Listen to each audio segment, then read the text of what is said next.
It's the story of the year so far, with a couple of exceptions. Drama in DC, calm on Wall Street. The VIX down for a sixth straight session. That matches its longest skid since July of last year. Still with us to discuss is Jason Hunter of JP Morgan and Mark Okada of Highland Capital. Mark, we bring it up every time we speak to you because when you came on after the election, you told us you were uncomfortably bullish. So bullish, it makes you feel uncomfortable. Are you more uncomfortable now than you are bullish? Well, this is the uncomfortable time. Yeah? We are long-term bullish, but quite uncomfortable. I think when we think about the administration and kind of where we are in staging things, I saw a point that in the Obama administration, he got his cabinet together by February. We've just gotten Trump's cabinet together, his main cabinet, in May. There's 7,500 people that you form in this whole sort of administration. He's got about 130-something in place right now.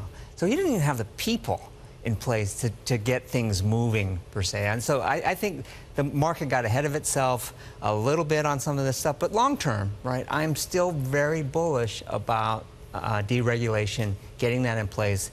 You know, the thing that we keep talking about is that personnel is policy when it comes to deregulation. You get the right people in place, and they take some of the sound into the gears, you could see a very accretive economy in the U.S. To the extent it takes this long to get it together, though, I start to get uncomfortable. We talked a lot about pain trades through 2017.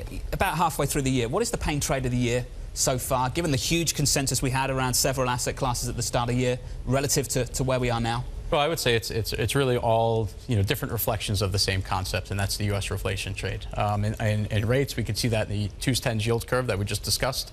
On the equity side, you could see that in value versus growth, and really what it comes down to, financials would be a key component of value in them underperforming the broader S&P 500 through the year. Again, very tied to the rates trade, given correlations that we've seen.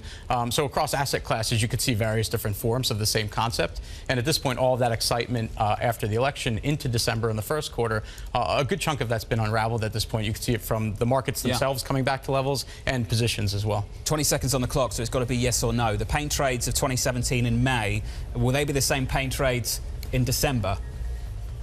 It'll be the opposite. No. The opposite. Yes. Mark Okada sticking with us. Jason Hunter at JP Morgan, thank you very much for joining us, sir. The opening bell coming up next. You are watching Bloomberg TV.